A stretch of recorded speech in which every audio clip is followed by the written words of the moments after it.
Good morning students. मैंने majority time questions ये देखा है कि define polar and non polar molecules लिखते हैं और बच्चे बहुत सारे कंफ्यूज हो जाते हैं what is exactly the meaning of polar and try to mark.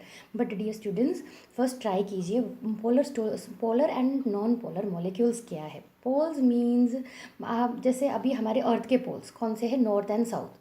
ठीक है, तो प्लस और माइनस हम उसी से कंसिडर करेंगे। अभी हम मॉलिक्यूल्स के बारे में हम सब जानते हैं एटम्स के जो मॉलिक्यूल्स के जो एटम्स है, एटम्स में कैसे होता है डिस्ट्रीब्यूशन। पॉजिटिव चार्जेस जो रहते हैं वो कॉन्सेंट्रेटेड एट द सेंटर रहते हैं और नेगेटिव जो चार्जेस है इलेक्ट्रॉन वो रिवॉल्व करते हैं।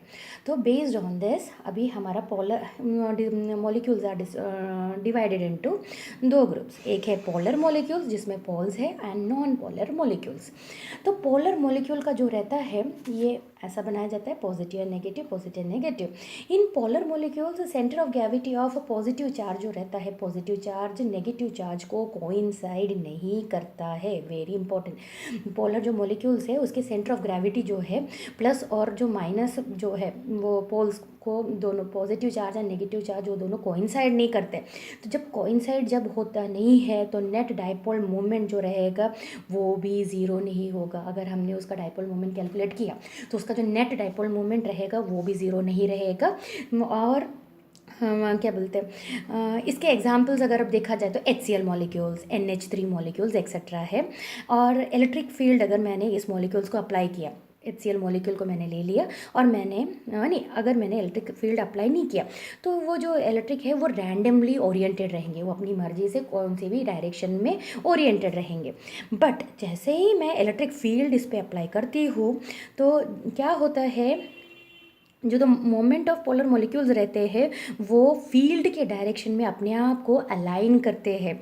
फील्ड के डायरेक्शन में पोलर मॉलिक्यूल क्या करते हैं, अपने आप को अलाइन करते हैं। So we will go through each terms एक और बार। पोलर मॉलिक्यूल्स को डिनोट ऐसे किया जाता है एंड पॉजिटिव की तरफ डायरेक्शन रहता है, वेरी इंपॉर्टेंट, पॉजिटिव की तरफ डायरेक्शन रहता है। इन polar molecules the centre of gravity of positive charge does not coincide with the negative charge of the molecules. जैसे मैंने आपको पहले ही बताया है, जब हम उसका नेट डाइपोल मोमेंट कैलकुलेट करेंगे the net dipole moment of such molecule is not zero. जब हम नेट देखते हैं, नेट यानी कोई भी चीज़ का सबको मैं ऐड करूँगी तो नेट आ जाता है। As the centre of gravity, क्यों ये नेट डाइपोल मोमेंट जीरो क्यों नहीं है, सेंटर ऑफ ग्रेविटी जो है negative charge and positive charge is separated by small distance. दोनों के बीच में एक स्मॉल डिस्टेंस ऑलवेज रहेगा। अब उसका एग्जाम्पल है HCl, NH3 एक्सेट्रा। और in absence of the electric field the moment of polar molecule in dielectric substance are randomly oriented. अगर हमने कोई फील्ड अप्लाई नहीं किया तो वो मन मर्जी से हर रैंडमली ओरिएंटेड रहेंगे। बट जैसे ही मैं उसमें इलेक्ट्रिक फील्ड अप्लाई करती हूँ under the influence of the electric field the moment of polar molecule tend to align. मैंने आपको पहले भी बताया है फील्ड के डायरेक्शन में अलाइन कर लेंगे, align along the field direction of the field. अब दूसरा आता है non polar molecules, exactly opposite of poles. उसका जो होता है सेंटर ऑफ ग्रेविटी एक के ऊपर एक कोइंसाइड होता है। अगर एक के ऊपर एक कोइंसाइड होता है centre of gravity of positive and negative charge अगर कोइंसाइड होता है तो नेट डाइपोल मोमेंट क्या रहेगा, वो ज़ीरो होगा। और उसका जो एग्जाम्पल है H2 molecules, O2 molecules etcetera.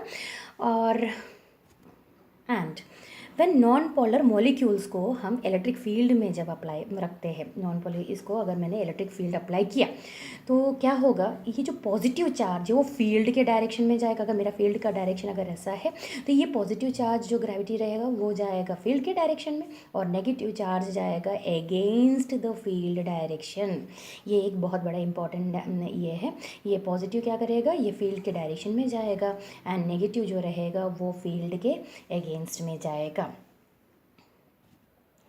और ये दोनों कब तक कंटिन्यू होगा, ये positive towards the direction of the field and negative, जब तक इसके अंदर हमें ये मैं जो अप्लाई कर रही हूँ वो एक्सटर्नल फोर्स है। बट एटम के इनसाइड में भी कुछ इंटरनल फोर्सेस होते हैं। तो ये जो मूवमेंट है positive along the direction and negative opposite to the direction of the field will continue till this external force will balance the internal force. अगर इन दोनों में बैलेंसिंग हो जाएगा उसके बाद ये दोनों आगे मूव नहीं कर पाएंगे। एंड उस मोमेंट में हम बोलते हैं मॉलिक्यूल पोलराइज हो गया है और उसमें इंड्यूस हो गया है, डायपोल मोमेंट इंड्यूस हो गया है। वेरी इंपॉर्टेंट, उस टाइम पे हम मॉलिक्यूल्स को बोलेंगे molecules are in the state of polarize condition and they have induce dipole moment. So एक बार फिर से हम पूरा देख लेते हैं non polar molecule. Non polar molecule के जो सेंटर ऑफ ग्रेविटी है, पॉजिटिव चार्ज और negative charge coincide with the center of gravity of the negative charge of each molecule. Each dipole moment of the non-polar molecule is 0 and उसका example है H2, O2 etc. When the non-polar molecule is placed in an electric field, the center of gravity of the positive charge move in the direction of the field and the center of negative charge move in a direction of opposite direction. The separation between positive and negative charges continues till the force between the external field मैंने जो apply किया है and internal field already उसके अंदर में internal forces are present is balance by the internal forces. Thus the molecules are said to be polarized and they have induced dipole moment. Thank you.